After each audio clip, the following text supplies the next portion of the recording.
And our next speaker, I think it's fair to say, pretty much intimidates all the right people on a regular basis. He has the world's greatest title and really one of the toughest jobs as the border czar. I give you Tom Homan. Come on out, Czar. Mr. Czar.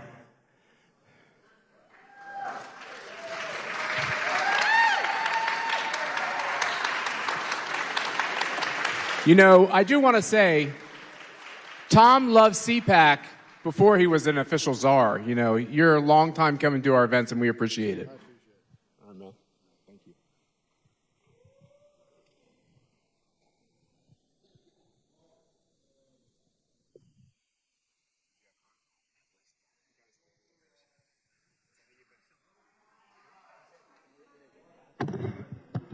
How's that? First of all, I'm glad to be back. This is the second time I unretired for President Trump, and I'm excited about it. So let's start this with Trump 45. When trafficking happened across the border, we realized trafficking was going on. What did we do about it? We established DNA testing. We made sure families were families. We did a pilot program. Some of the pilot programs show as high as 30% of families claimed these families weren't families at all. Fast forward to the Biden administration. They stopped DNA testing. They stopped a majority of the trafficking investigations. For 4 years, I woke up every day pissed off because I knew children were being trafficked. I knew women and children being sex trafficked. I knew children were coming across the border being released to the very people that paid to have them smuggled. They conspired with alien smuggling organizations to have their child smuggled, put their child in the hands of criminal cartels to be snuck across the border. And I knew, based on my 4 years of experience, what some of these children most likely went through. So every day I woke up pissed off. Because when you open the border up, people are going to come. When you make a promise to the whole world, you cross the border illegally, it's a crime, but don't worry about it. We'll release you within 24 hours, send you to the city of your choice with a taxpayer-funded plane ticket, put you in a free hotel room, give you 3 meals a day, and work authorization within 3 months. I knew the whole world was going to take advantage of that. The most vulnerable people in the world would take advantage of that giveaway program. And what did that do? It brought millions to the border, overwhelmed the Border Patrol. We're up to 70% of agents are off the line. Changing diapers, making baby formula, making hospital runs, making travel arrangements. 70% of agents off the line. There was several moments, actually many moments in that 4 years, where the entire sector of U.S. Border Patrol agents were pulled off the line to deal with overcrowding, processing, dealing with that humanitarian crisis. When you remove 70% of agents off the line, that's when bad things happen. That's when trafficking exploded to historic highs. That's when sex trafficking exploded to historic highs. That's when enough fentanyl came across to kill 250,000 Americans. That's when we went from 14 people on terrorist watch list arrested during Trump 45 to over 400 under Joe Biden. So every day I woke up pissed off. So I couldn't wait to see President Trump in office back. So I knew we'd come back and we'd fix it. And we did.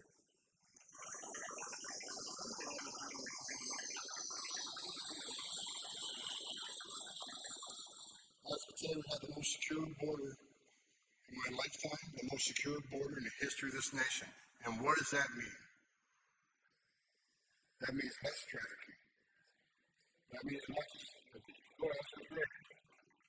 unexpected terrorists crossing the border, less trafficking of children, less sex trafficking, less drugs, less fentanyl, and we're bankrupting the criminal cartels in Mexico.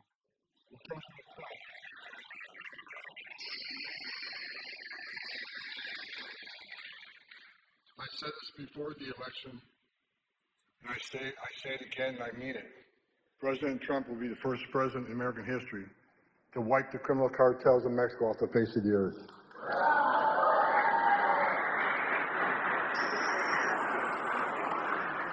So what are we doing? I can tell you we're all over the trafficking issue. Again, because the border is secure, we have less of it happening. gotaways under Joe, and let me just mention, because these data points mean something. An average day under Joe Biden, we had 1,800 known gotaways. People who crossed the border, weren't apprehended, weren't fingerprinted, weren't vetted. An average of 1,800. Last 24 hours, that number was 21. Less gotaways. The reason it's less gotaways because every single border is on the line, vigilant, securing that border at the highest level ever. So there's not the opportunity that was under Biden administration for thousands of people to be trafficked across that border. Our main focus right now is not just make sure that border is the most secure we ever had, which it is now, is to find the thousands and thousands of children that were trafficked in this country, released to unvetted sponsors, and the last administration lost track of 300,000 of them, and they weren't looking for them. Another thing that pisses me off. President Trump committed to three things. When President Trump called me and asked me to come back, he wanted me to take control of three things. One, secure the border. Two, run the biggest deportation operation this country ever seen. And three, find these kids.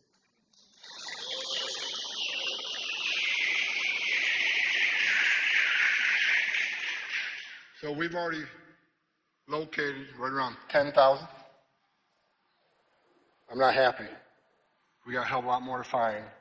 And I will do everything in my power. This administration will do everything in its power to find every single one of these kids.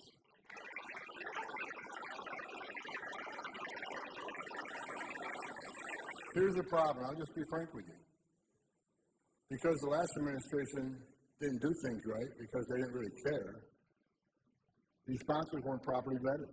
I'm finding out through whistleblowers that many of these sponsors weren't fingerprinted, identifications weren't verified.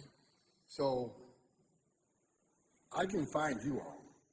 You all have a digital footprint, right? You all own cars, you own homes, you got credit cards, you pay bills. We can find you. But children don't have that footprint. They don't have what we need to easily find them. So we got to count on the footprint, the digital footprint of the sponsors. And when they weren't properly vetted, their identifications weren't vetted, they weren't fingerprinted. Now we're working with data that's just terrible. I mean, many of the addresses HSI is showing up at are parking lots, grocery stores. I know there's one case where one man sponsored over 20 children. How the hell did that happen? The last administration didn't care. All they cared about opening the border up, bringing as many people as they can. Because they obviously thought they were future Democratic voters, but they also thought they'd be counted in the next census, so Democrats earn more seats in the House. They sold this country out for future political power, and they sold the children out. But President Trump has made a commitment that we're going to find every one of these children. We have HSI agents every day going across this country. Despite what the media says, HSI is seeking down kids to deport them. We're seeking kids to save them. Some of these kids we have found were in forced sex slavery, sex trafficking. Some of these kids were in forced labor. You've read about them. Not all of them. Many of these children will be with families, safe. God help us, hope they all are. But that's simply not the fact. We have rescued children. We'll continue rescuing children every day. That's the facts you won't read about. I've actually asked for updated data that we'll hopefully get out in front of the presser in the near future. But I want you to know, every day I wake up, I look at the data, and I'm pushing as hard as I can. The White House president's pushing as hard as he can to make sure we're putting every resource available into finding every one of these children. And to permanently shut down sex trafficking and prosecute the animals that are involved in this.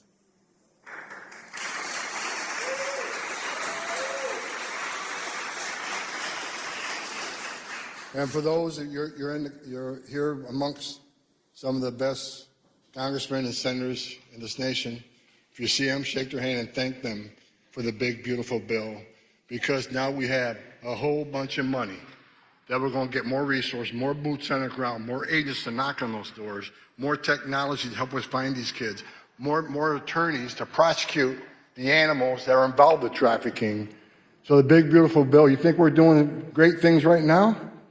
Hold on tight and watch what happens in the future. So thanks for having me. I appreciate it.